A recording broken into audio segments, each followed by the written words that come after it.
Hey everyone, I'm Alex, and with me are Maya and Ben. We're paranormal investigators, and for years, one location has been at the very top of our list: the abandoned Harrowick house. It doesn't look like much from the outside, just another forgotten home at the end of a long, lonely road. But the stories we've heard are unlike anything else. The legend isn't about ghosts you can see or things that attack you. It's about sound, specifically whispers, faint, disembodied voices that only show up after the clock strikes 12. Our research for this case led us deep into the town archives. The Harrowick house was last lived in by the Avery family. According to Historical Society records, they just up and left in the fall of 1972 and were never seen again. The official story is that they moved away, but the town's fear of this place comes from something that happened right before they vanished. On October 12th, 1972, the mother of the family, Sarah Avery, died inside that house. A newspaper clipping from back then reports she fell down the main staircase and her death was ruled an accident. But if the whispers are true, that's not the whole story. Tonight, our mission is to capture those whispers. We want to record them, analyze them, and finally figure out what this house is trying to tell us. I didn't want to admit it at the time, but the house was already watching us when we pulled up the gravel drive. The Harrowick house stood at the top of a shallow hill, its silhouette jagged and uneven against the bruised evening sky. The place looked like it had been forgotten by the world decades ago, and maybe it had. The boards over the windows were warped and splintered, like they'd been clawed at from the inside. The front door hung crooked on its hinges, as if someone had tried to leave in a hurry and the house refused to let them. The air felt wrong the moment I stepped out of the van. Thick, heavy, charged with something I couldn't name. I've been on dozens of investigations. I've walked through hospitals where the walls still smelled like antiseptic and grief. I've stood in basements where the air tasted like rust and old blood. I've slept in rooms where the temperature dropped 20 degrees the moment the lights went out. But this house felt alive, and it felt like it was holding its breath.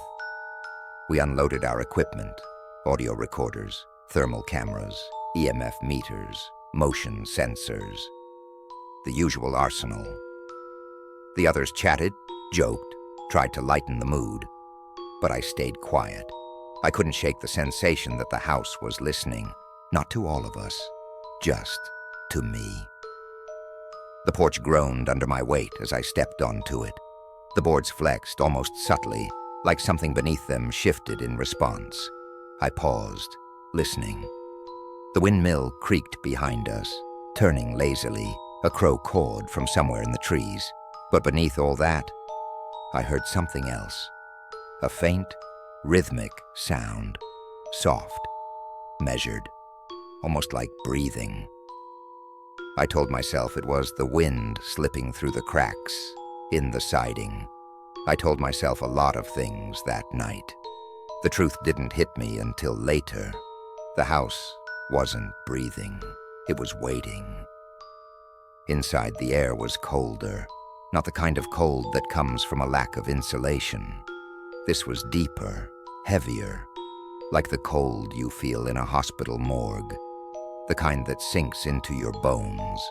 My flashlight beam cut through the dust, illuminating the faded wallpaper, a pattern of roses that had long since browned and curled at the edges. The floorboards creaked under every step, each groan echoing through the empty rooms like a warning. We set up base in the main hallway. It was the only place where the floor felt stable enough to hold our equipment. A grandfather clock stood against the far wall, its glass shattered, its hands frozen at exactly 12 o'clock. I remember staring at it longer than I should have. Something about it bothered me. something I couldn't place. Midnight, I whispered to myself. The others didn't hear me, but the house did. I swear the air shifted, a subtle tightening, like the house tensed at the word. We worked until the last of the daylight faded from the windows. By the time we finished setting up the audio recorders, the sky outside had turned the color of old bruises. The storm clouds were gathering faster now, rolling in like a tide. At 11:50 p.m., we gathered in the hallway, headsets on, recorders running. At 11:55, the temperature dropped another 10 degrees. At 11:58, the house fell silent. Completely silent. Not even the wind dared to breathe. And at 12:01 a.m., the whisper came. It slid through my headset like a breath against my ear. Soft, dragging, impossibly close. A single word. Stay. I froze. Not because of the word, but because the voice sounded like mine. I replayed the audio. Same tone, same cadence, same quiet rasp I get when I'm tired. But I hadn't spoken, and the recorder showed two voices layered together, mine, and something deeper, something older, something that had been waiting for us to arrive, something that didn't want us to leave. Ben was the first to break the silence after the whisper. "Tell me you heard that," he said, pulling off his headset like it had burned him. Ben always tried to sound tough, but I could hear the tremor in his voice. He was the kind of guy who hid fear behind sarcasm, the kind who'd crack a joke in a morgue just to keep himself from shaking. But not this time. His face had gone pale, and his eyes kept darting toward the darkened hallway behind us. Maya, on the other hand, leaned in closer to her recorder like she was listening to a sermon. She was the skeptic of the group, not the kind who dismissed everything, but the kind who needed proof carved in stone before she'd believe it. Her dark hair fell over her face as she replayed the audio, her brow furrowing deeper with each pass. "That's layered," she murmured. "Two voices. One is definitely Alex's." She glanced at me. "But the other one isn't human," Ben finished. I didn't respond. I couldn't. Because the truth was worse than either of them realized. The whisper hadn't just sounded like me. It had sounded like me thinking, like the voice I hear in my own head when I'm alone. But I didn't tell them that. Not yet. We moved into the living room to regroup. The floorboards groaned under our weight, each step echoing through the empty house like a warning. The air felt colder here, heavier, as if the walls were pressing inward. Maya set her laptop on a dusty coffee table and pulled up the house's historical records. She'd downloaded everything she could find before we arrived. Newspaper clippings, police reports, missing persons files. The Harrowick family, 4 members, all vanished in 1979. No bodies, no signs of forced entry. Just a single note left on the kitchen table. Maya slid the scanned image toward me. The handwriting was jagged, frantic. "The house knows. The house remembers. The house does not forgive." Ben let out a low whistle. "Well, that's comforting." But something about the note bothered me. Not the words, the spacing, the way the letters leaned, the uneven pressure of the pen. It looked like it had been written by someone whose hand wasn't entirely their own. Maya kept scrolling. "There's more. Neighbors reported hearing screams the night the family disappeared. But when police arrived, the house was silent. Completely silent. Like it swallowed the sound." Ben snorted. "Houses don't swallow sound." I looked at him, at the darkened hallway behind him, at the grandfather clock frozen at midnight. "Some do. I said quietly. He didn't laugh. The storm outside grew louder, wind rattling the boarded windows. The house seemed to react to it. The walls creaked, the floor shifted, the air tightened. It felt like the house was listening to us talk about it, like it didn't appreciate being remembered. Maya leaned back, rubbing her temples. Okay, so the family disappears. The house gets a reputation. Locals avoid it. But there's no record of anyone else staying here overnight since then. Ben raised an eyebrow. So we're the first idiots in 40 years to try. Pretty much. I walked toward the fireplace, drawn by something I couldn't explain. The ash inside was thick, undisturbed. But the mantel above it was carved with deep gouges, not scratches, not accidental damage. Gouges. Like someone had dug their nails into the wood and pulled downward with all their strength. I reached out and touched one of the grooves. It was warm. I jerked my hand back. "Alex," Maya asked, "what is it?" I didn't answer, because I didn't know how to explain it. The house wasn't just remembering, it was reacting. Ben paced near the window, muttering to himself. "We should check the upstairs rooms, maybe set up more recorders. If something's trying to talk, we should..." He stopped. We all heard it, a soft, deliberate creak from the second floor. Then another. Footsteps, slow, measured, moving across the ceiling above us. Ben swallowed hard. "Tell me that's one of the motion sensors." "It's not," Maya whispered. The footsteps stopped directly above me. I felt the weight of them, like something was standing right there, pressing down through the floorboards. Then the whisper came again. Not through the headset this time, not through the recorder, but from the ceiling itself. A breathy, dragging murmur. "Alex." My name. Spoken like a secret. Spoken like a promise. Ben backed away. Nope, I'm not doing this. That thing knows your name." Maya stared at me, her face pale. "Alex, why would it know you?" I didn't have an answer, but deep down, in the part of me I tried to ignore, I already knew the truth. The house didn't learn my name tonight. It remembered it. Ben didn't want to go upstairs. I could see it in the way he kept glancing at the staircase, like it was a throat the house wanted us to crawl down into. But Maya insisted we needed more audio coverage on the second floor.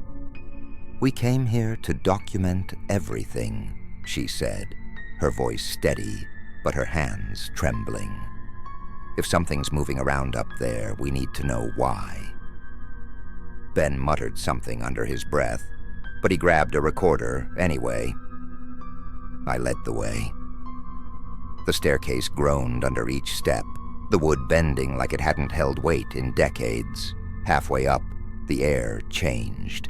Colder, denser, almost metallic. I could taste it on my tongue. Maya noticed it too. "Do you smell that? Like iron?" Ben sniffed. "Smells like a damn toolbox." But it wasn't metal. It was blood. Old blood. The kind that sinks into wood and never fully leaves. At the top of the stairs, the hallway stretched out in both directions, lined with doors that hung slightly open, as if someone had left them in a hurry. The wallpaper here was worse, peeling in long strips, exposing the rotting wood beneath. The house felt tighter up here, more aware, like it was listening to our footsteps. We started with the room on the left. The door creaked open with a long, low groan. My flashlight beam swept across the room, a child's bedroom, or what was left of one. A small bed frame sat crooked against the wall, its mattress long gone. A wooden rocking horse lay on its side, one of its painted eyes chipped away. But what caught my attention was the wall. Dozens of small handprints covered it. Tiny, smudged, dark. Maya stepped closer, her breath catching. "Is that paint?" Ben shook his head. "No kid paints with that color." I didn't say anything. I didn't need to. The prints were brownish red, old, dried, but unmistakably blood. And they weren't random. They formed a pattern, a swirling, spiraling shape that pulled the eye inward, a shape I'd seen before. In dreams I never talked about, in the corner of my vision when I was a child, in the dark when I thought I was alone. I stepped back, heart pounding. The house remembered me, and it wanted me to remember it. We moved on quickly, too quickly. Ben kept glancing over his shoulder, like he expected the handprints to start moving. The next room was colder, much colder. My breath fogged in front of me as I pushed the door open. The room was empty except for a dresser with a cracked mirror. The glass was so dirty it barely reflected anything. But when I stepped closer, I saw something in the reflection. Not behind me, not in the room, in the mirror itself. A dark shape, tall, still. Standing where my reflection should have been, I blinked, and it vanished. "Alex?" Maya asked. "You okay?" I nodded, though my skin crawled. Yeah, just dust in my eyes. But I knew what I saw, and the house knew I saw it. Ben placed a recorder on the dresser. "Let's just get the last room and get the hell back downstairs." He didn't wait for us. He walked into the hallway, and that's when we heard it. A soft, wet sound, like something dripping. Ben froze. "What the?" The sound came from the final room at the end of the hall.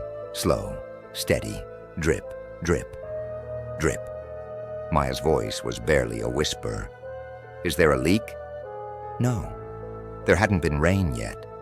And even if there had, this wasn't water. I walked toward the room, each step heavier than the last. The door was slightly ajar, a thin line of darkness visible through the crack. The dripping grew louder. I pushed the door open. The room was empty, completely empty. No furniture, no debris, nothing, except for the ceiling. A dark stain spread across it. Thick, uneven, like something had soaked through from above, and from the center of the stain.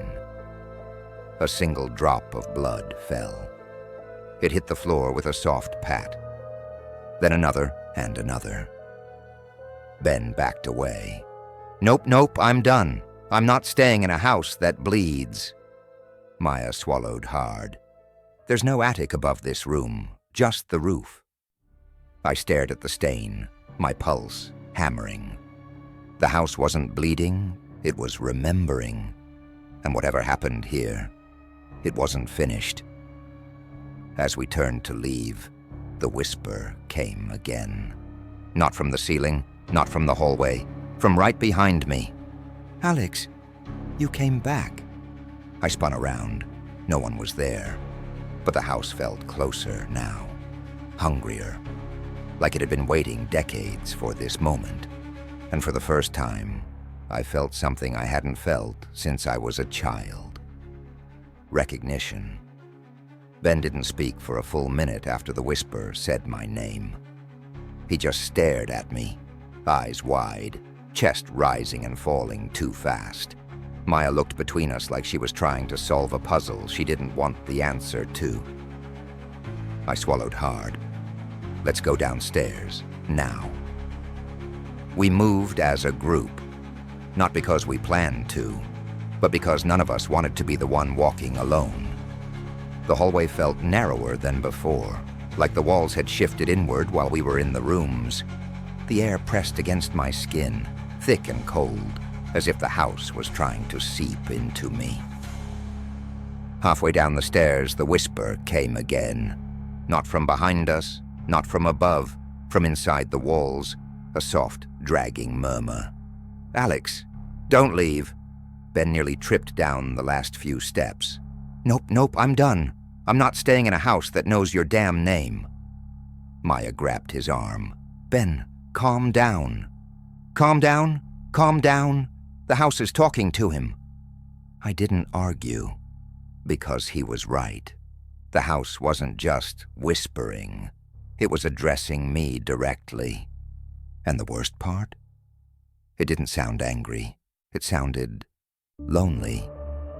We regrouped in the main hallway, the grandfather clock looming over us like a silent witness. Its hands were still frozen at midnight, but now the glass looked fogged from the inside, as if something had breathed against it.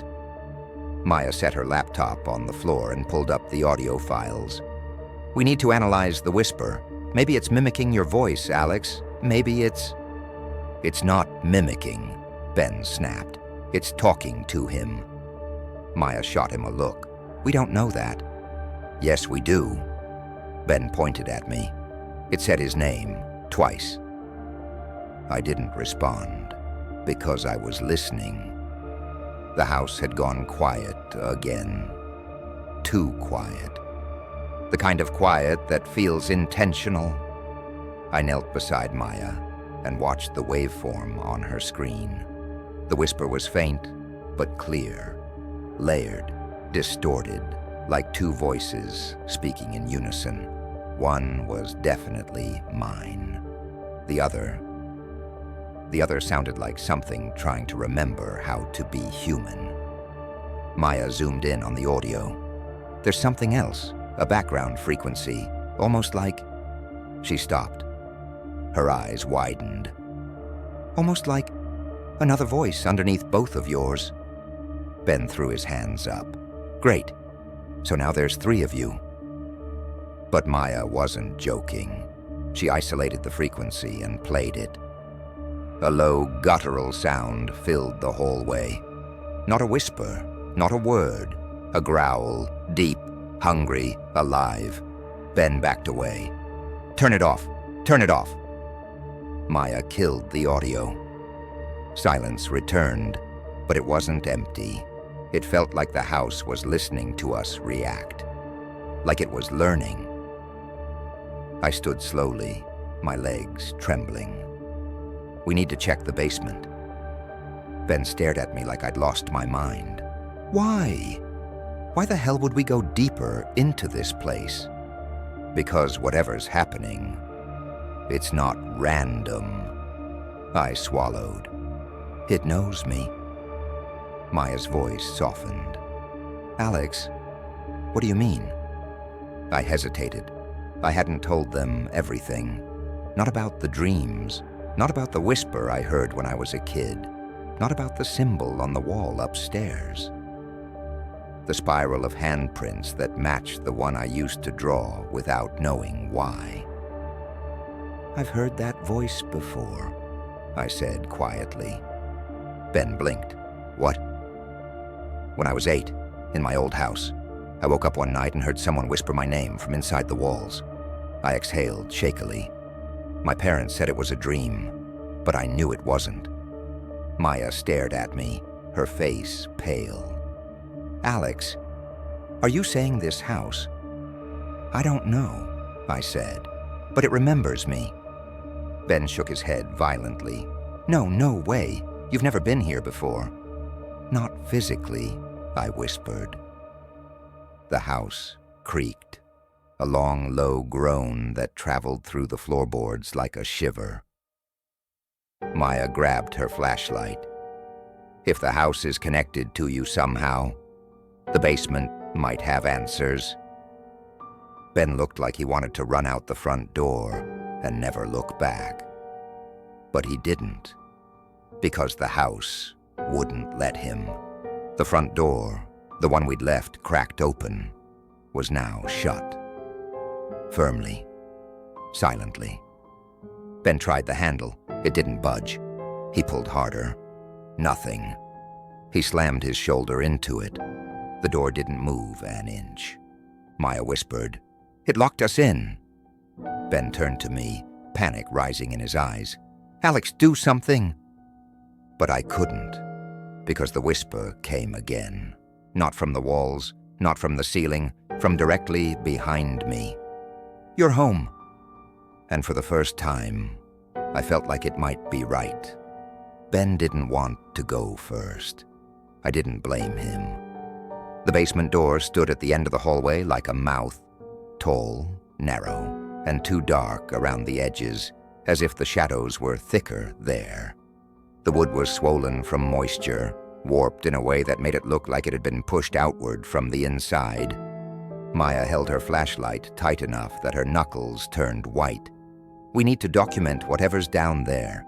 If the house is connected to you, Alex, the basement might explain why." Ben scoffed, but it was hollow. "Or it might kill us." He wasn't wrong. The air around the basement door felt colder than the rest of the house. Not the natural cold of a draft. This was deeper, heavier, like the cold you feel when someone stands too close behind you. I reached for the doorknob. It was warm, not room temperature warm, body warm, like someone had just been holding it. I pulled my hand back instinctively. Maya noticed. "What is it?" "It's hot," I whispered. Ben swore under his breath. "Nope, absolutely not. Doors don't get hot unless something's... Huh." He stopped, because the doorknob turned on its own. Slowly, deliberately, like a hand on the other side was twisting it. The latch clicked. The door creaked open. A wave of cold air rolled out, thick and damp, carrying the smell of earth and something else. Something metallic and old. Blood. Again, Maya lifted her flashlight. "Alex, you go first." I nodded, because deep down, I already knew the house wanted me to. The staircase groaned under my weight as I stepped onto it. The wood felt soft, almost spongy, like it had absorbed years of moisture, or something worse. My flashlight beam cut through the darkness, illuminating dust swirling in the air like ash. Ben followed reluctantly, muttering to himself. "This is how horror movies start. This is exactly how they start." Maya came last, her footsteps careful, controlled. Halfway down, the air changed again. It grew warmer, humid, alive. I could hear something faint, a low rhythmic sound, not machinery, not pipes, breathing, slow, deep, steady. The basement was breathing. Ben froze. "Tell me that's not what I think it is." Maya swallowed hard. "Keep going." I didn't want to, but the house did, and the house always got what it wanted. The stairs ended on a concrete floor stained with dark patches that had seeped into the stone. My flashlight beam swept across the room. Old shelves, rusted tools, broken jars, a toppled workbench. But the center of the basement was clear. Too clear. A perfect circle of untouched concrete, as if nothing had ever dared to settle there. Not dust, not debris, not time. And in the middle of that circle, a symbol, carved deep into the floor. A spiral. The same spiral from the upstairs wall, the same spiral from my childhood drawings, the same spiral that haunted my dreams. Ben stepped back.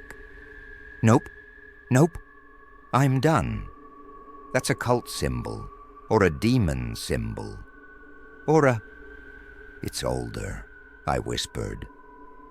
Maya looked at me sharply. "How do you know that?" I didn't answer, because I didn't know how to explain it.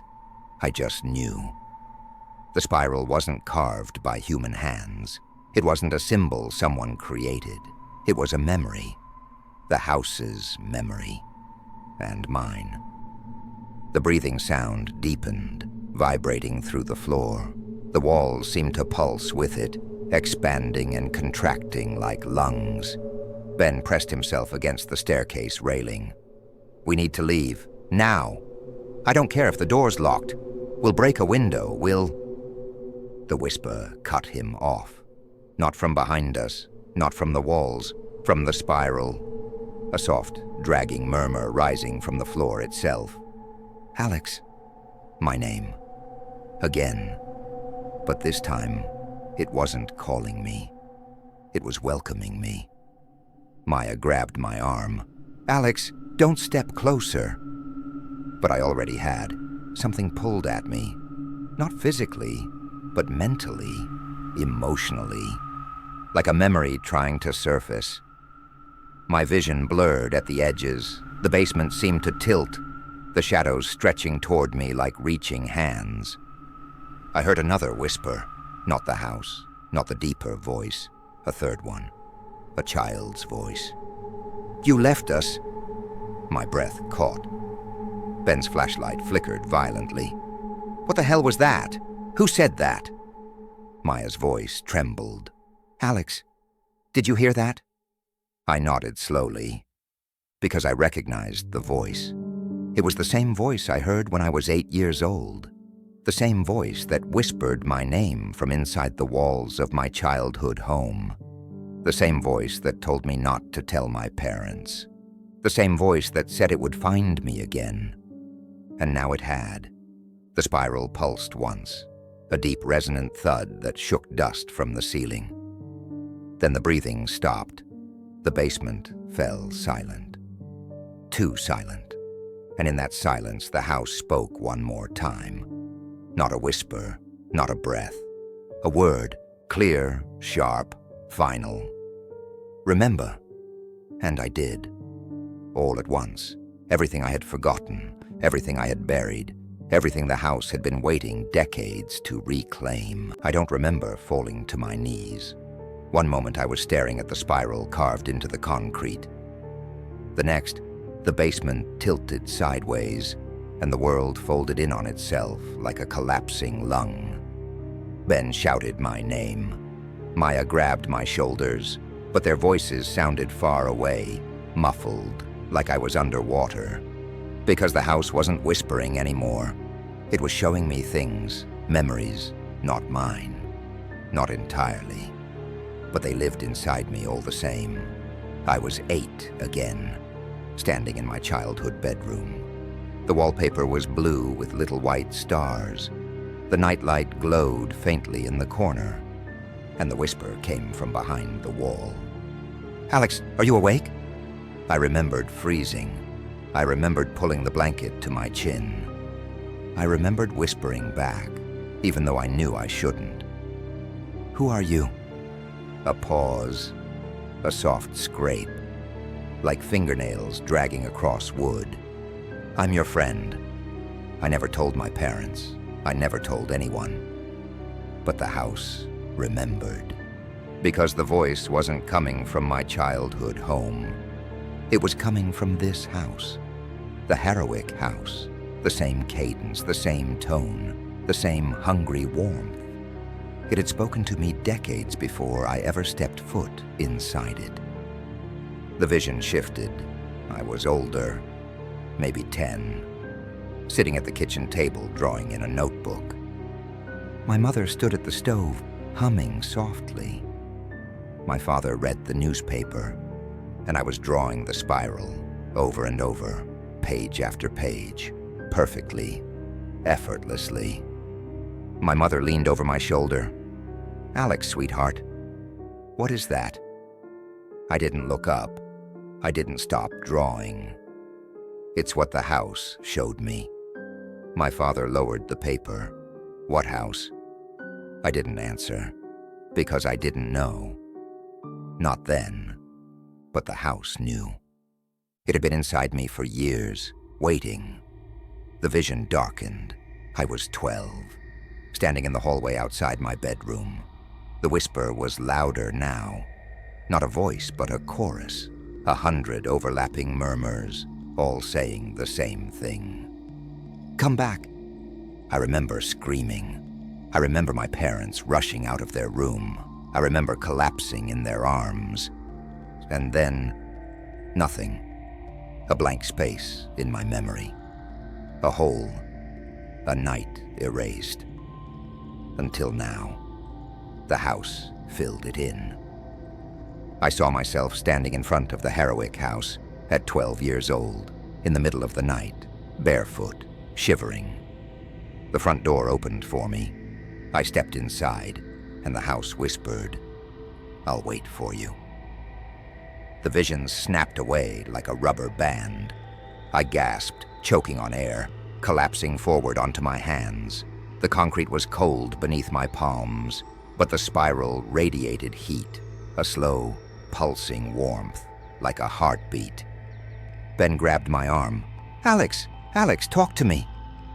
Maya knelt beside me, her voice trembling. "What did you see?" I looked up at them, and for the first time, I didn't feel afraid of the house. I felt connected to it. "I've been here before," I whispered. Ben blinked. "What?" "When I was a kid, I came here. I don't remember how, but the house called me." Maya shook her head. "Alex, that's impossible. You lived 3 states away." "I know," I said, "but I was here." The basement groaned, a deep resonant sound that vibrated through the floor. The spiral pulsed again, and the whisper rose from the concrete. "You never left." Ben backed away. Nope. I'm done. We're leaving. I don't care if the door's locked. We'll break a window. The house answered him. The basement door slammed shut, hard. The bulb overhead flickered violently, then went out. Darkness swallowed us whole. Maya grabbed my hand. "Alex, what does it want?" I listened, not with my ears. With the part of me the house had carved open. "It wants me to remember," I whispered. A breath, warm, damp, human, brushed the back of my neck, and the house spoke again. "And then, it wants you to finish what you started."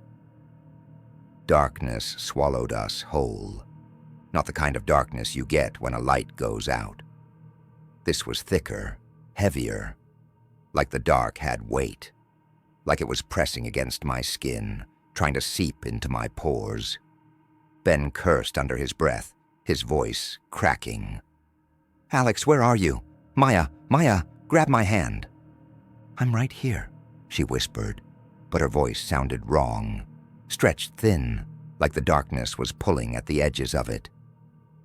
I didn't speak, because I wasn't sure my voice would sound like mine anymore. The house was inside my head, and I was inside its memory. The spiral pulsed again, a faint reddish glow rising from the carved grooves in the concrete. It wasn't bright enough to illuminate the room, but it was enough to show the outline of the circle, and something else. A shadow, not cast by us, not cast by anything in the room. A tall, thin silhouette standing just outside the spiral, watching, waiting, breathing. Ben saw it too. "Oh, hell no. Nope. Alex, what is that? What the hell is that?" Maya's voice trembled. It's not moving. But it was. Not in the way a person moves, not step by step. It shifted, like smoke, like a thought, like it was deciding what shape it wanted to be. The glow from the spiral brightened, revealing more of the basement. The walls, the shelves, the stains, and the shadow stretched across the floor toward me. Not toward Ben, not toward Maya, toward me. Because the house wasn't interested in them. It wanted me. The shadow stopped at the edge of the spiral. It couldn't cross it. Not yet. But it didn't need to. Because the house spoke through it. Not with words, not with whispers, with memory. Images slammed into my mind. Fast. violent, disjointed. A family screaming, a door slamming shut, hands clawing at the walls, blood dripping from the ceiling, a child's voice crying out for help, a spiral carved into the floor with shaking hands, a promise whispered in the dark. "You'll come back for us." I staggered backward, clutching my head. "Stop! Stop! Stop!" Maya grabbed my arm. "Alex! Alex, what's happening?" Ben backed away from the shadow, flashlight shaking in his hand. "We need to get out of here. We need to—" The house answered him. The walls groaned, a deep resonant sound like bones shifting under pressure. Dust rained from the ceiling. The shelves rattled, the floor vibrated, and then a door slammed upstairs, then another, then another. One by one, every door in the house slammed shut, except the basement door. It creaked open, slowly, invitingly. Ben's voice cracked. "It wants us to go upstairs." "No," I whispered. "It wants me to." The shadow pulsed, a ripple of darkness that spread across the floor like a wave, and the house spoke again. This time, the voice wasn't a whisper. It was a chorus. Hundreds of voices layered together, men, women, children, all saying the same thing. "Finish what you started." Maya's grip tightened. "Alex, what did you start?" I shook my head. "I don't know." But I did. Somewhere deep inside, beneath the fear, beneath the confusion, beneath the years of forgetting, I knew. The house had called me here for a reason, not to haunt me, not to hurt me. To complete something I began as a child, something I didn't remember, something the house refused to let me forget. The spiral glowed brighter, casting long, jagged shadows across the walls. The shadow figure stepped closer to the edge of the circle, and for the first time, I saw its face. Not clearly, not fully, just the outline. The suggestion of features, a hollow where eyes should be, a mouth that wasn't a mouth, a shape that wasn't human, but had once tried to be. Ben screamed. Maya gasped. I didn't move, because I recognized it. Not from the house, not from the basement, from my dreams, from my childhood, from the night I forgot. The shadow leaned forward, its voice sliding into my mind like a knife. "You promised." I didn't want to remember, but the house didn't care what I wanted. The moment the shadow whispered, "You promised," something inside me cracked open, a seam splitting down the middle of my mind, letting the past bleed through. I staggered backward, clutching my head. Ben grabbed my arm. Maya called my name. But their voices were distant, muffled, like they were speaking through thick glass, because I wasn't in the basement anymore. I was 12 years old again, standing outside the Heroic house, barefoot, shivering, alone. The memory unfolded with perfect clarity, not like a dream, but like a recording the house had kept safe for decades. I saw myself walking down a dirt road under a moonless sky. My pajamas were thin, my feet were bleeding from stepping on rocks, but I didn't stop. I didn't even blink. Something was guiding me, pulling me, calling me. The same whisper I'd heard behind the walls of my childhood home. "Come back." I followed it without question. Because children don't question the things that speak to them in the dark. They just obey. I reached the Heroic house just before dawn. The front door opened on its own, slow, silent, like it had been waiting for me. I stepped inside. The air was warm, comforting, alive. The house whispered, "You're home." I didn't feel afraid. I felt safe, like I belonged there, like I had always belonged there. The memory shifted, I was standing in the living room, the same room where the gouges marked the mantel, where the dust lay thick on the floor. But it wasn't abandoned then. It was full of voices, full of whispers, full of children, not visible, not fully, but present. Their shapes flickered in the corners of my vision, like shadows trying to remember how to be bodies. They circled me, whispering in overlapping tones. "Help us. Stay with us. Finish it." I didn't understand. I was 12. I just nodded, and the house whispered, "Promise." And I said, "I promise." The memory darkened. I saw myself kneeling on the basement floor, a small knife in my hand, my fingers trembling. The spiral wasn't carved by the heroic parents. It wasn't carved by a cult. It wasn't carved by something supernatural. It was carved by children, by the ones the house had taken, and by me. I watched my 12-year-old self drag the blade across the concrete, carving the spiral stroke by stroke, tears streaming down my face. Not from fear, from devotion. The children whispered instructions. The house hummed with approval. The air pulsed with warmth. And when I finished, the house whispered, "You will return."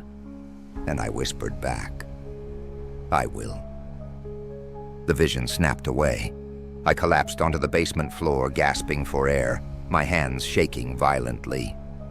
Ben knelt beside me. Alex, talk to us." Maya grabbed my shoulders. "What did you see? What happened?" I looked up at them, and for the first time, I understood everything. "I made the spiral," I whispered. Ben blinked. "What?" "When I was 12, I came here. I carved it. I promised the house I'd come back."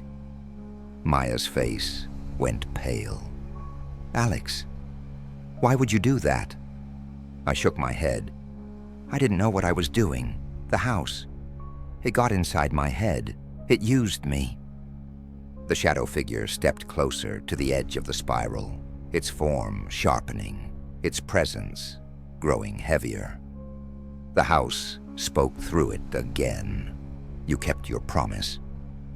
The basement door slammed shut above us. The bulb flickered back to life, dim, sickly, pulsing like a heartbeat. Ben backed away. "Alec, what does it want now?" I swallowed hard, because I knew. "It wants me to finish what I started." The shadow leaned forward, its hollow face inches from mine, and the house whispered, "It's time." The shadow didn't move. It didn't have to. The house moved for it. The basement walls groaned, the sound deep and resonant, like the entire structure was shifting its weight. Dust rained from the ceiling. The spiral pulsed beneath me, heat radiating through the concrete like a heartbeat. Ben pressed himself against the wall, shaking. "Alex, we need to go. We need to go right now." Maya grabbed my arm. "Alex, listen to me. Whatever this thing wants, whatever it thinks you owe, it's lying. You don't owe it anything." But she was wrong. I did owe it something, because I had made a promise, and the house never forgot a promise. The shadow leaned forward, its hollow face inches from mine. The darkness around it rippled like water disturbed by a breath. "You belong to us." The words weren't spoken aloud. They were pressed into my mind, heavy and cold. Ben shouted, "Alex, move!" He grabbed my shoulder and yanked me backward. The shadow reacted instantly. The basement floor buckled, concrete cracking like thin ice. A jagged fissure tore across the spiral, splitting it in half. A gust of hot, damp air blasted upward, carrying the smell of earth and rot. Maya screamed. Ben stumbled. I fell to my knees. The house roared. Not a sound, a vibration, a pulse, a living thing waking up. The basement door at the top of the stairs slammed shut again, harder this time. The bulb overhead flickered violently, then steadied into a sickly, pulsing glow. Ben ran to the stairs and slammed his shoulder into the door. "It's locked! It's fucking locked!" Maya grabbed the railing. "Try again." He did, again and again. The door didn't budge. The house wasn't letting us leave. The shadow slid closer to the broken spiral, its form stretching, thinning, reshaping itself like smoke caught in a draft. Maya whispered, "Alex, it's reacting to you. It's following you." I knew. I could feel it. The house wasn't angry. It wasn't vengeful. It was claiming what it believed was already its. Me. The shadow's form rippled, and suddenly the basement filled with whispers, hundreds of them, overlapping, rising and falling like a tide. Children, adults, voices I didn't recognize, voices I did. "You promised. You left us. Finish it. Stay." Ben covered his ears. "Make it stop! Make it stop!" Maya's flashlight flickered, then died. "Alex, what did you start? What did you do?" I shook my head. "I don't know. I don't remember everything." But the house did. The shadow extended a long, thin arm toward me, its fingers stretching, splitting, branching like roots searching for soil. The concrete beneath me cracked again. A deep, wet sound echoed from below. Something was moving under the floor. Something big. Something alive. The shadow's voice pressed into my skull. "You carved the path. You opened the door. Now finish it." The basement floor bulged upward, concrete rising like a bubble under heat. A dark stain spread across it, thick and oily. Ben screamed, "Alex, run!" But I couldn't. My legs wouldn't move. The house held me in place. The shadow reached the edge of the broken spiral. Its form sharpened, solidifying into something almost human. Almost. Maya grabbed my face, forcing me to look at her. "Alex, listen to me. You're not a kid anymore. You don't have to do what it wants." But the house whispered, "Yes, he does." The floor split open. A rush of hot, fetid air blasted upward, carrying the stench of decay and something older, something that had been buried for decades. Ben stumbled backward, tripping over a rusted toolbox. "What is that?" Maya pulled me away from the fissure, but the house fought her, pulling me forward with invisible hands. The shadow stepped into the broken spiral, and the house spoke through it with a voice that shook the walls. "We kept our promise. Now keep yours." The fissure widened. Something began to rise from the darkness below. Not a creature, not a ghost, a memory. A memory made flesh. And it was coming for me. The thing rising from the fissure wasn't a creature. Not in the way animals or people are creatures. It was a shape. A memory given form. A wound the house had never allowed to heal. The air grew hotter as it climbed upward, thick and humid like the breath of something enormous. The concrete around the fissure glowed faintly, pulsing in rhythm with the house's heartbeat. Ben stumbled backward, tripping over a toolbox. "Alex, Alex, what the hell is that?" Maya grabbed my arm, her nails digging into my skin. "Alex, don't look at it. Don't!" But I couldn't look away, because I recognized it. Not from the house, not from the basement, not from the night I carved the spiral. From the dreams, the ones I'd had for years, the ones I'd forgotten until now. The shape rose higher, its form shifting like smoke trapped in a jar, limbs stretched and retracted, faces flickered across its surface, children, adults, strangers, and then my own, a distorted version of me. Younger, eyes hollow, mouth open in a silent scream. Ben screamed. Maya gasped. I didn't move. Because the house wasn't showing me a monster, it was showing me the truth. The shape solidified, its edges sharpening into something almost human. It hovered above the fissure, suspended by nothing, its form trembling like it was struggling to hold itself together. The voices rose again, hundreds of whispers layered into a single suffocating chorus. "We are the ones you left. We are the ones you promised. We are the ones you forgot." Maya shook her head violently. No, Alex, this isn't real. This is some kind of hallucination. The air down here, the mold. It's real," I whispered, because I could feel it. The connection, the bond. The house wasn't haunted by ghosts. It was haunted by memories. Memories of the people it had taken. Memories of the children who had whispered through the walls. Memories of the night I came here as a child and carved the spiral that opened the door. The shape drifted closer, its form rippling like liquid shadow. When it spoke, its voice was layered, my voice, the children's voices, the deeper voice beneath them all. "You opened the way." Ben backed into the wall, shaking uncontrollably. "Alex, tell it to stop. Tell it to leave us alone." But the house didn't want him. It wanted me. The fissure widened, concrete crumbling away like wet sand. The heat intensified, sweat dripping down my face. The shape hovered above the spiral, its form pulsing with each beat of the house's heart. Maya whispered, "Alex, what did the spiral do?" I swallowed hard. "It wasn't a symbol," I said. "It was a door." Ben's voice cracked. "A door to what?" The shape answered for me. "To us." The basement shook violently, tools rattling on the walls, dust pouring from the ceiling. The fissure glowed brighter, revealing glimpses of something below. Dark, shifting shapes, dozens of them, maybe hundreds, all moving in unison. Not bodies, not spirits, memories, living memories. The house had kept them alive, preserved them, fed them, and now it wanted me to join them.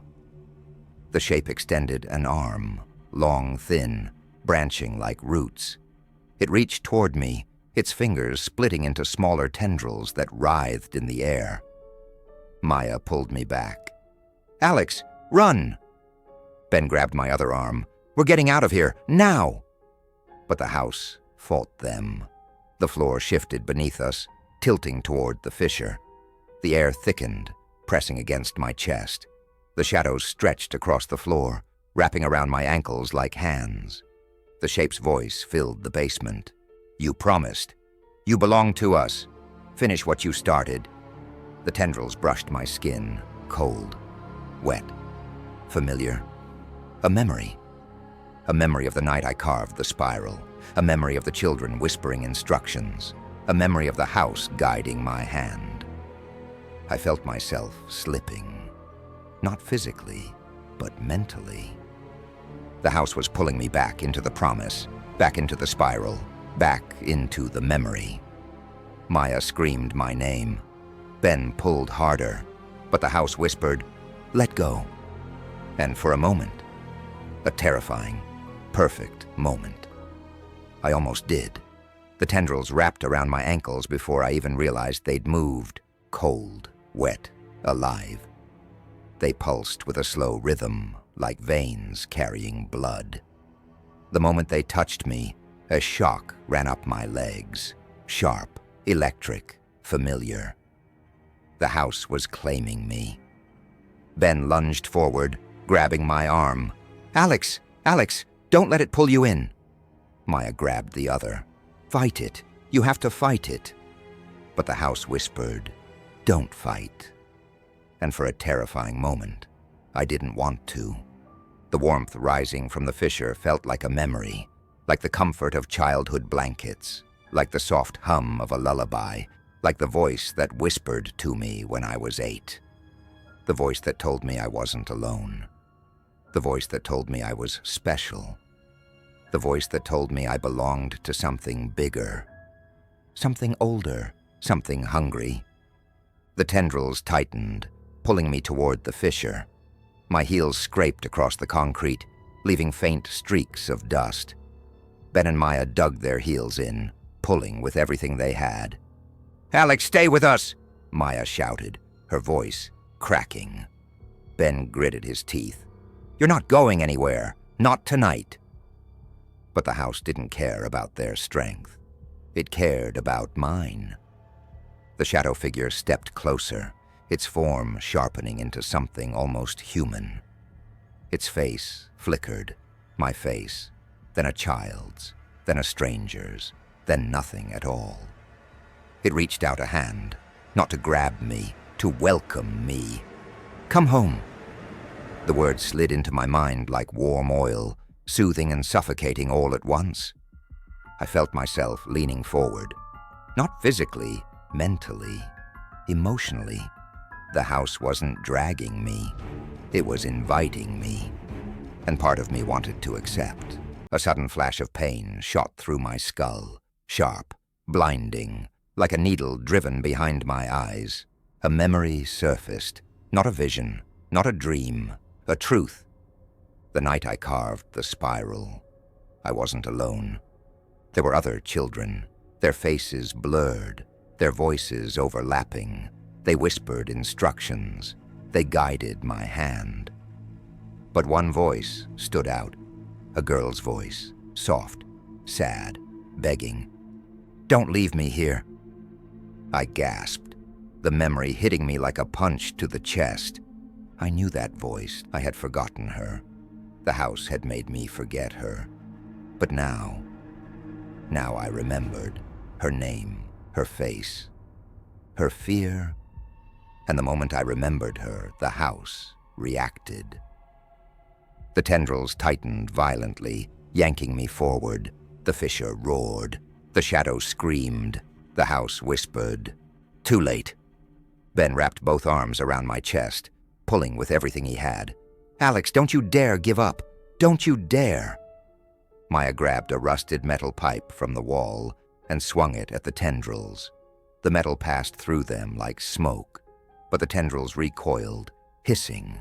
She swung again and again and again. Each strike made the tendrils flicker, their grip loosening for a split second. "Alex, move!"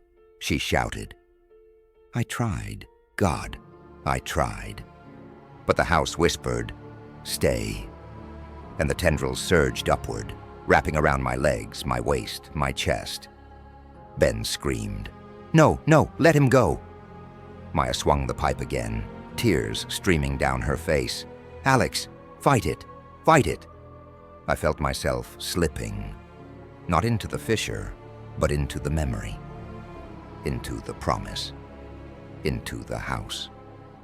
The shadow leaned close, its hollow face inches from mine, and it spoke with the voice of the girl I had forgotten. "You left me." The basement vanished. The fissure vanished. Ben and Maya vanished. I was 12 again, standing in the basement, the spiral freshly carved. The children gathered around me, and the girl, the one whose voice haunted my dreams, stood at the edge of the circle. Her eyes were wide, her hands were shaking. She reached for me. "Alex, don't leave me here." I remembered what I said. I remembered the lie. "I'll come back for you." And then I ran. I left her. I left them all. I left the house, and the house never forgave me. The memory shattered. I gasped, choking on air, the tendrils tightening around my ribs.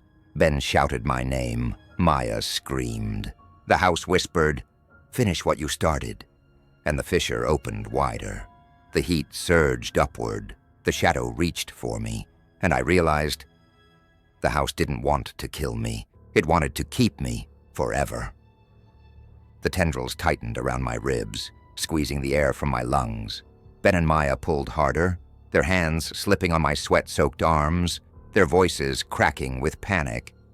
But I barely heard them, because the house was showing me her face again. The the girl I left behind. Her eyes were wide, shimmering with tears. Her hair hung in tangled strands across her cheeks. Her small hands trembled as she reached for me. "Alex, don't leave me here." Her voice echoed through the basement, layered over the roar of the fissure, over the whispers of the house, over the pounding of my own heart. Ben shouted something. Maya screamed my name. But their voices were distant, muffled, like I was underwater. Because the house wasn't pulling me into the fissure. It was pulling me into the memory. I saw it clearly now. The night I carved the spiral, the children gathered around me, their shapes flickering like candle flames, their voices overlapping in a desperate chorus. They weren't trying to hurt me. They were begging me to stay, begging me to help them, begging me not to leave them alone in the dark. And she, the girl, was the only one who didn't whisper. She spoke. Soft, broken, terrified. "Alex, please." I remembered the way her fingers brushed mine, the way her eyes searched my face for reassurance, the way she clung to my sleeve when the house began to shift, when the shadows began to move, when the air grew hot and heavy. I remembered the moment I pulled away. I remembered the moment I ran. I remembered the moment the basement door slammed shut behind me, locking her inside. And I remembered the sound she made, a sound no child should ever make, a sound the house kept alive, a sound it played for me now. The memory shattered like glass. I gasped, choking on air, the tendrils tightening around my chest. The fissure roared beneath me, heat blasting upward, carrying the smell of earth and rot. Ben pulled with everything he had. "Alex, stay with us. Don't let it take you." Maya swung the metal pipe again, striking the tendrils. They flickered, recoiled, hissed, but they didn't let go. The shadow figure stepped closer, its form sharpening into something almost human. Its face flickered. The girl's face, then mine, then something hollow and ancient. It reached out a hand, not to grab me, to touch my cheek, to comfort me. "You left her." The words slid into my mind like a blade. I shook my head violently. "I didn't know. I didn't understand." The shadow leaned closer. "You promised." The fissure widened. The heat intensified. The house whispered, "Bring her back." Maya's voice cracked. "Alex, what does it want? What is it trying to do?" I swallowed hard, because I finally understood. "It doesn't want me," I whispered. Ben froze. "What?" "It wants her." The basement fell silent. Even the fissure stopped roaring. Maya's grip tightened. "Alex, she's gone. She's been gone for decades." I shook my head. "No, not to the house. It kept her. It kept all of them. It kept their memories alive." Ben's face twisted in horror. "So what? What does it want you for?"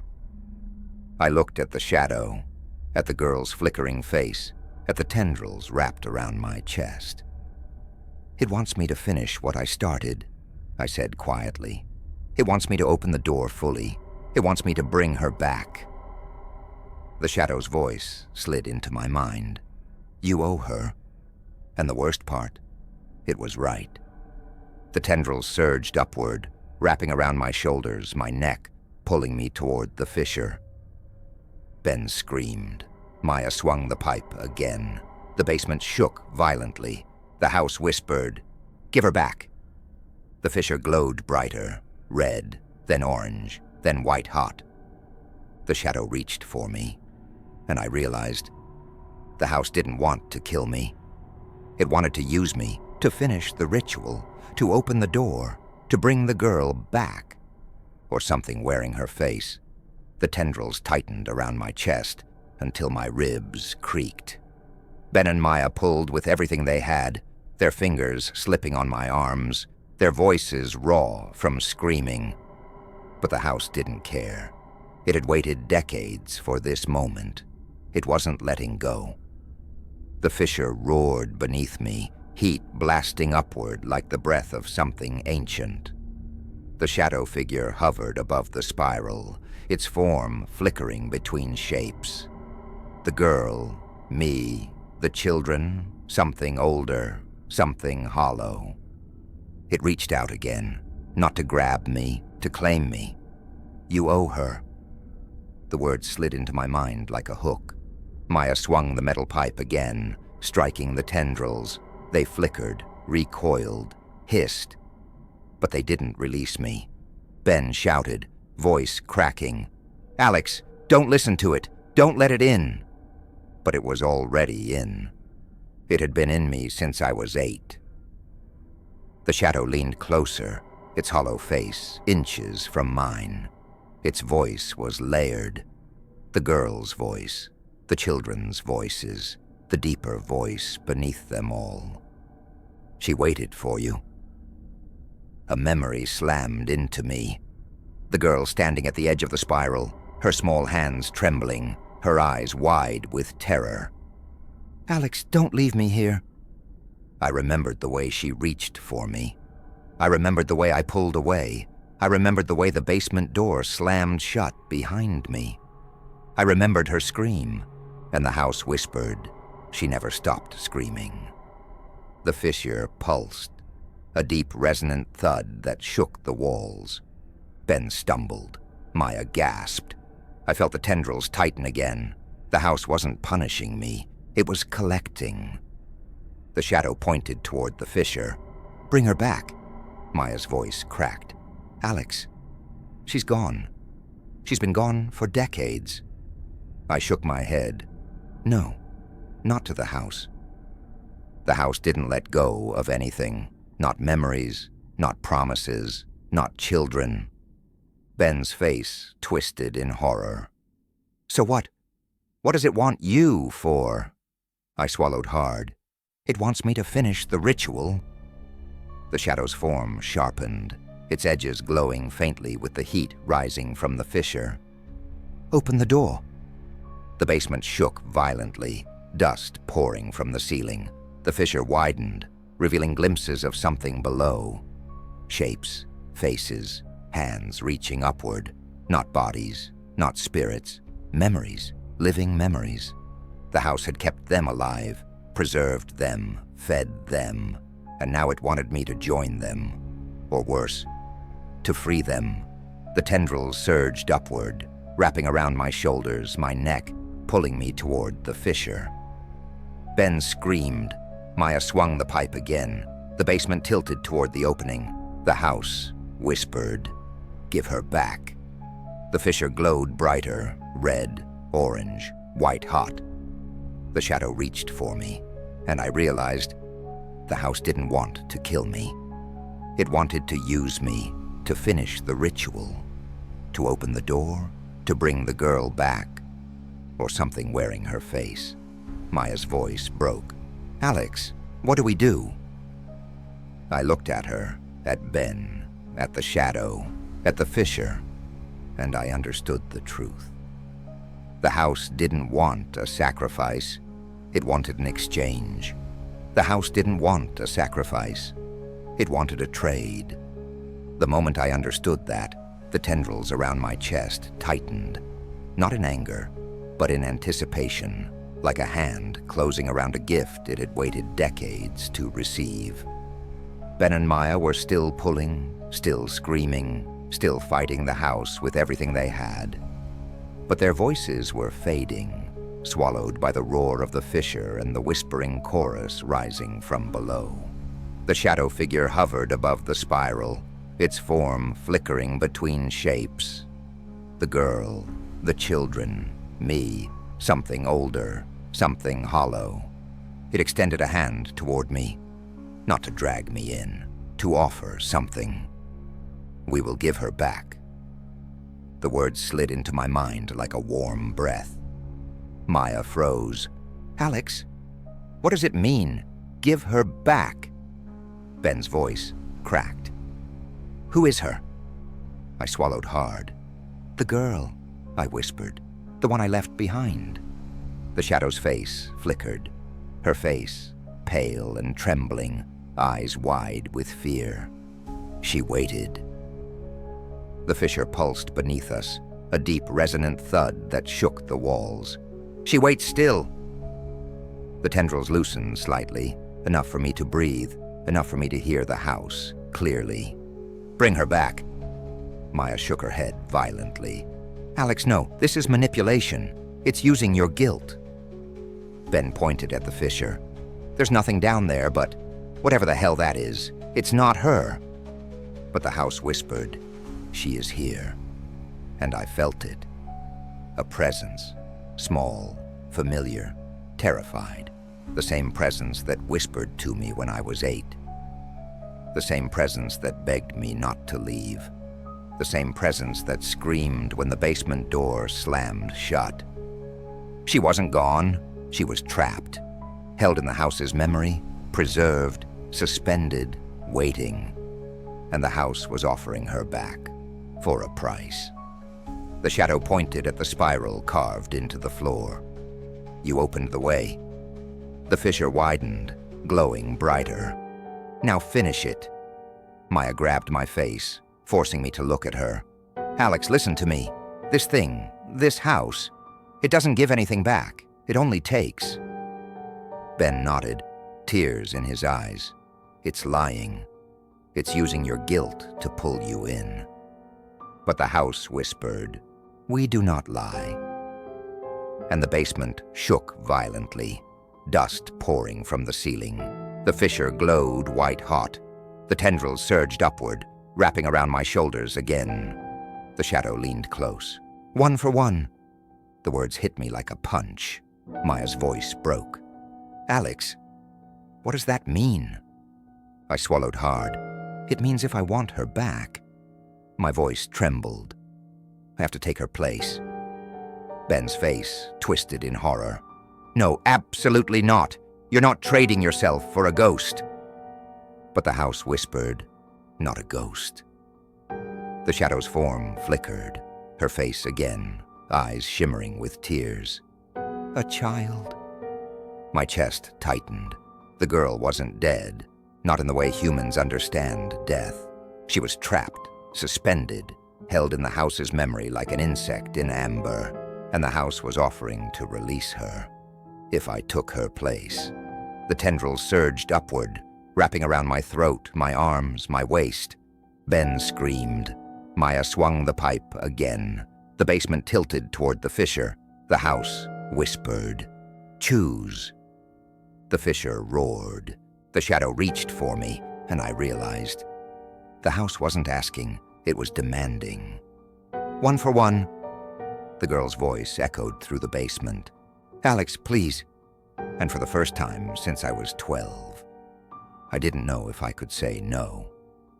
The fissure widened with a deep, guttural groan, like the earth itself was splitting open to breathe. Heat blasted upward, thick and humid, carrying the smell of soil, rot, and something older. The tendrils around my chest pulsed, tightening and loosening in a rhythm that matched the house's heartbeat. Ben and Maya were still pulling, still screaming, still fighting the house with everything they had. But their voices were fading, swallowed by the roar rising from below. Because something was climbing out. Not the shadow, not the tendrils, not the house's memory. Her, the girl I left behind. At first she was only a shape. Small, trembling, flickering like a candle flame in a storm. Then the fissure brightened, and I saw her clearly. Bare feet, thin arms, hair tangled and matted, eyes wide and shimmering with tears that never fell. She looked exactly as she had the night I abandoned her. Not older, not changed, frozen in the moment I left her, suspended in the house's memory, waiting. Her voice rose from the fissure, soft and broken. "Alex." My breath caught. Ben whispered, Oh my God. Maya's hand flew to her mouth. She's real. But she wasn't. Not fully. She was a memory made flesh, a fragment of a child the house refused to release, a ghost of a moment that never ended, and she was reaching for me. The shadow figure hovered behind her, its form flickering between shapes. The children, the adults, me, something ancient. It extended a hand toward the girl, then toward me. One for one. The girl stepped closer, her bare feet hovering inches above the glowing fissure. Her eyes locked onto mine, pleading, accusing, terrified. You said you'd come back. My chest tightened. I know, I'm sorry. I'm so sorry. Her voice cracked. You left me. The basement shook violently, dust pouring from the ceiling. The fissure roared. The tendrils surged upward, pulling me closer. Ben screamed, Alex, don't go! Don't you dare! Maya swung the pipe again, striking the tendrils. They flickered, recoiled. But they didn't release me. The girl reached out her hand, small, cold, shaking. Take me home. The house whispered, Trade. I looked at her, really looked at her. Her face wasn't just sad, it wasn't just scared, it was empty, hollow, like something had eaten away the parts of her that made her human. Her eyes shimmered, but not with tears, with hunger. The same hunger as the house, the same hunger as the shadow, the same hunger as the spiral. She wasn't the girl I left behind. She was what the house made of her. A lure, a memory, a trap. Ben shouted, Alex, she's not real. Maya screamed, It's using her face. But the girl whispered, Please. And my heart broke. Because even if she wasn't real, even if she was only a memory, she was still suffering because of me. The tendrils surged upward, wrapping around my throat, my waist, my legs. The fissure glowed white-hot. The shadow leaned close. Choose. The girl reached for me again. Take me home. Ben pulled harder. Maya screamed my name. The basement tilted toward the fissure, and I realized the house didn't want to kill me. It wanted to use me. To finish the ritual, to open the door, to bring her back, or something wearing her face. The house whispered, One for one. And the girl whispered, Please. And for the first time, I didn't know if I could say no. The girl hovered above the fissure, her bare feet inches from the glowing stone. Her eyes, wide, shimmering, pleading, never left mine. Take me home. Her voice was soft, broken, familiar. The same voice that whispered to me when I was 8. The same voice that begged me not to leave when I was 12. The same voice that screamed when the basement door slammed shut. Ben and Maya were still pulling, still fighting, still screaming my name. But their voices were fading, swallowed by the roar rising from below. Because the house wasn't listening to them. It was listening to me. The tendrils around my chest pulsed, tightening and loosening in a rhythm that matched the house's heartbeat. The shadow figure hovered behind the girl, its form flickering between shapes. The children, the adults, me, something ancient. It extended a hand toward me. Choose. The house didn't speak in riddles. It didn't hide its intentions. It wanted an exchange. One for one, if I wanted the girl back. If I wanted to free her from the memory the house had trapped her in. I had to take her place. Ben's voice cracked. Alex, don't do this. She's not real. Maya shook her head violently. It's using your guilt. It's manipulating you. But the girl whispered, Please. And my heart broke. Because even if she wasn't real, even if she was only a memory, she was still suffering. Because of me. She drifted closer, her small hand reaching toward my face. Her fingers were cold, too cold, like she'd been kept in a place where warmth didn't exist. Her voice trembled. "You said you'd come back." I swallowed hard. "I know. I'm sorry." Her eyes shimmered. "You left me." The words hit me like a punch, because they were true. I had left her, I had run, I had saved myself, and the house had punished her for it. The fissure pulsed beneath us, a deep, resonant thud that shook the walls. The shadow leaned close. "Bring her back." I looked at the girl, really looked at her. Her face wasn't just sad. It wasn't just scared. It was empty, hollow, like something had eaten away the parts of her that made her human. Her eyes shimmered, but not with tears, with hunger. The same hunger as the house, the same hunger as the spiral, the same hunger as the shadow. She wasn't the girl I left behind. She was what the house made of her. A lure, a memory, a trap. Ben shouted, "Alex, she's not real!" Maya screamed, "It's wearing her face!" But the girl whispered, "Take me home." And the house whispered, "Trade." The tendrils surged upward, wrapping around my throat, my waist, my legs. The fissure glowed white-hot.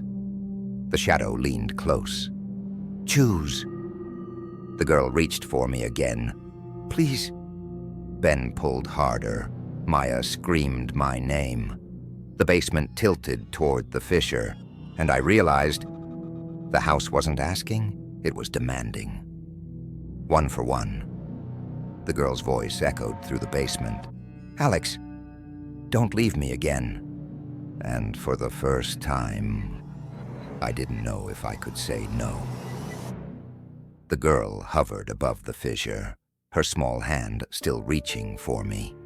Her eyes, wide, shimmering, pleading, held the same expression she wore the night I abandoned her. "Take me home." Her voice was soft, broken, familiar, and it was killing me. Ben and Maya were still pulling, still screaming, still fighting the house with everything they had. But their voices were fading, swallowed by the roar rising from below. Because the house wasn't listening to them. It was listening to me. The tendrils around my chest pulsed, tightening and loosening in a rhythm that matched the house's heartbeat. The shadow figure hovered behind the girl, its form flickering between shapes. The children, the adults, me, something ancient. It extended a hand toward me. "Choose!" The fissure roared louder, heat blasting upward like the breath of something ancient.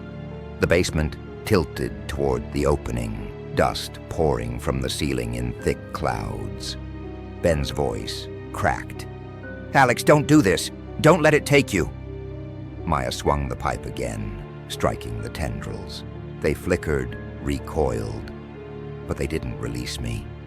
The girl drifted closer, her bare feet hovering inches above the glowing stone. Her eyes locked onto mine. Pleading, accusing, terrified. "You said you'd come back." My throat tightened. "I know. I'm sorry." Her voice trembled. "You left me." The words hit me like a punch, because they were true. I had left her. I had run. I had saved myself, and the house had punished her for it. The shadow leaned close. "Bring her back."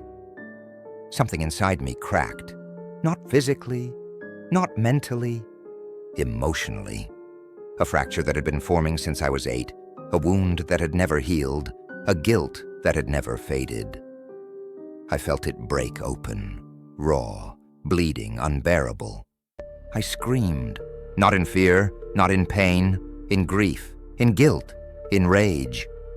The sound tore out of me, ripping through the basement like a shockwave. The tendrils recoiled, the fissure pulsed, The shadow flickered violently. Ben stumbled. Maya gasped. The girl froze. Her eyes widened, not in fear, but in recognition.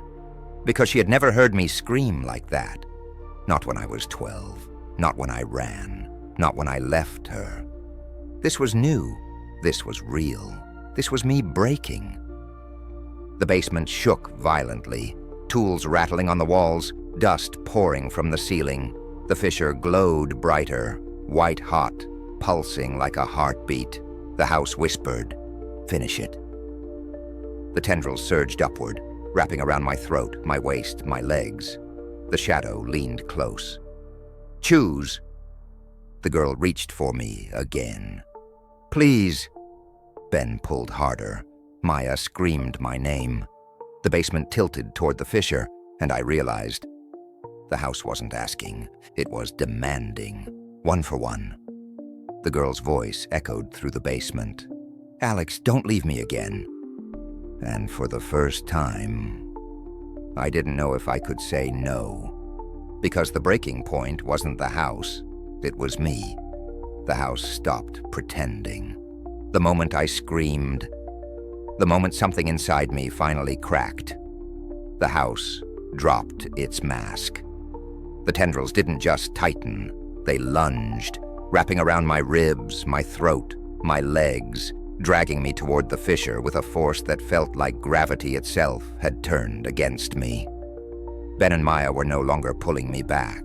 They were fighting not to be pulled in themselves. The basement floor tilted sharply, concrete groaning, shelves toppling, tools clattering across the ground. The fissure roared like a furnace, heat blasting upward in waves that scorched my skin. The girl hovered above the opening, her face flickering, pleading, accusing, hungry. "Take me home." The shadow behind her stretched taller, its form sharpening into something skeletal and ancient. One for one. The house wasn't bargaining anymore. It was collecting. The tendrils yanked me forward so hard my spine arched. My fingers scraped across the concrete, leaving streaks of blood. Ben grabbed my wrist, screaming my name, but his grip was slipping. Maya wrapped both arms around my waist, digging her heels into the floor. "Alex, fight it." I tried. God, I tried. But the house whispered, "You belong to us." And the girl whispered, "Don't leave me again." And the truth was, I didn't want to. Not because of the house. Not because of the ritual. Not because of the promise. Because of the guilt. The guilt that had lived inside me for decades. The guilt the house had fed on. The guilt that had shaped me. The house didn't create the bond. I did. She drifted closer, her small hand brushing my cheek. Cold, empty, wrong. Her eyes shimmered with something that wasn't human. "Come with me." The tendrils surged. Ben lost his grip. Maya screamed. I slid forward, inches from the fissure, heat burning my skin, the roar deafening. The shadow leaned close. "Finish it." And the girl whispered, "Please." Something snapped inside me. Not guilt, not fear, anger, not at the girl, not at the children, not at the memory, at the house. At the thing that had manipulated me since childhood, at the thing that had whispered in my walls, at the thing that had stolen her, at the thing that had used my guilt like a leash. I screamed again, not in grief, but in rage. The tendrils recoiled, the fissure pulsed violently, the shadow flickered, the girl froze. For the first time, she looked afraid, not of being left behind, of me. The basement shook so violently the shelves collapsed. The fissure roared like a living thing. The tendrils surged again, desperate, frantic. The house whispered, "No." The shadow lunged. The girl screamed. Ben grabbed my arm again. Maya wrapped her arms around my waist, and I realized the house wasn't in control anymore. I was. The house wasn't prepared for my anger. It had fed on my guilt for decades. It had whispered to me as a child. It had shaped my nightmares. It had waited for me to return. But it had never expected me to fight back. The moment I screamed, the moment rage replaced guilt, the house shuddered. The tendrils recoiled. The fissure pulsed violently. The shadow flickered like a dying flame. The girl froze mid-air, her expression twisting. Not pleading, not accusing, but startled. For the first time, she looked afraid of me. The basement shook so violently the shelves collapsed. Tools clattered across the floor. Cracks split the walls. The fissure roared like a living thing in pain. The house whispered. Not commanding, not demanding, but desperate. "Stop!" The tendrils surged again, frantic, wrapping around my waist, my throat, my legs. But they weren't pulling me toward the fissure anymore. They were trying to restrain me, to contain me, to silence me. Ben grabbed my arm again, pulling with renewed strength. "Alex, whatever you're doing, keep doing it." Maya wrapped her arms around my waist, bracing her feet against the floor. "It's losing control." The girl drifted backward, her face flickering. Child, shadow, child, shadow. As if the house couldn't hold her shape steady, she whispered, "Alex, stop." But it wasn't her voice anymore. It was the house's, the spiral carved into the floor. The one I made as a child began to fracture. Hairline cracks spread across the concrete, glowing white-hot. The fissure pulsed in time with my heartbeat, not the house's. The house whispered, "No." The shadow lunged toward me, but flickered, glitched, stuttered. It couldn't hold its form. It couldn't hold me. Because the spiral wasn't just a door. It was a bond. A bond the house had relied on. A bond it had manipulated. A bond it had assumed would never break. But now, I was breaking it. She drifted closer again, reaching for me. But her hand wasn't small anymore. It was long, thin, wrong. Her face flickered. Child, shadow, child, void. Her voice cracked. "Alex, please." But the illusion was gone. She wasn't the girl I left behind. She was the house's puppet. A memory wearing a child's skin. A lure designed to pull me into the fissure. And now that I wasn't falling for it, the house didn't know what to do. The fissure roared, blasting heat upward. The tendrils thrashed wildly. The shadow screamed, a sound like metal tearing. The house whispered one last time, "Come back." But I didn't. I pushed. Not physically, not with strength. With will. With the part of me the house had tried to claim. With the part of me it had underestimated. The spiral shattered. The fissure convulsed. The girl screamed, not in fear, but in fury. The house lost its grip. And for the first time since I was 8, I was free. The house screamed, not with a voice, with its structure. The walls buckled, the ceiling cracked, the floor heaved like something alive was dying beneath it. The fissure convulsed, its glow flickering violently, shrinking in on itself like a dying star. The tendrils thrashed, then snapped like brittle vines. The shadow figure spasmed, its form glitching. Child, void, child, nothing. The girl's face twisted, not in fear, not in sorrow, but in rage. "Alex, you were mine." But the illusion was gone. The bond was broken. The house had lost control. I pushed again, not with strength, not with force, but with the one thing the house could never consume, my will. The spiral shattered completely. The fissure collapsed inward. The girl screamed.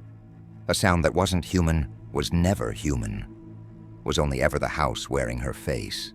And then silence. A silence so complete it felt like the world had stopped breathing. The basement floor buckled, concrete split, dust exploded upward in thick clouds. Ben grabbed my arm. Maya wrapped her arms around my waist. "Go!" she shouted. We ran. The stairs shook beneath our feet, boards snapping, nails ripping free. The basement behind us imploded, the fissure sealing shut with a final deafening crack. We burst into the hallway just as the floor collapsed behind us.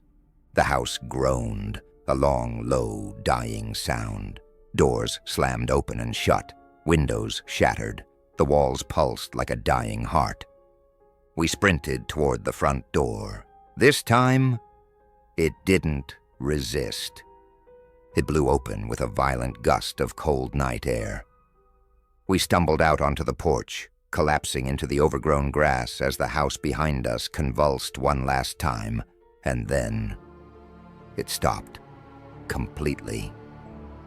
No whispers, no breathing, no presence, just an empty, rotting structure under a silent sky. The front windows cracked inward, the roof sagged, the walls bowed, but it didn't explode, it didn't burn, it didn't collapse into a dramatic heap. It simply went still, like a predator that finally starved. Ben coughed, wiping dust from his face. "Is it over?" Maya stared at the house, chest heaving. "It feels empty." I nodded slowly, because I couldn't feel it anymore. The presence, the whisper, the pull. The house wasn't watching. The house wasn't listening. The house wasn't remembering. It was just a house, a dead one. Maya touched my shoulder gently. "Alex, the girl, was she?" I shook my head. She wasn't real, not anymore. The house used her. It used all of them. Ben swallowed hard. "But you broke it." I looked at the house. The rotting wood, the shattered windows, the silent doorway. "No," I said quietly. "I broke me free." The house didn't die because I destroyed it. It died because it lost its hold on me. The bond it fed on, the guilt, the fear, the promise, was gone. And without that bond, the house had nothing left to live on. A cold wind blew through the trees. The grass rustled. The moon slipped behind a cloud. The house stood silent, empty, forgotten. For the first time in decades, it remembered nothing. And neither did I. Not the whispers, not the dreams, not the guilt. The house had taken enough from me. It would take nothing more. Ben exhaled shakily. "Let's go home." Maya nodded. "Yeah, let's get out of here." I stood, looking at the house one last time. It didn't look back. It couldn't. It was dead, and I was finally free. Hey, if you liked this video and want more content, please do like, comment, and subscribe.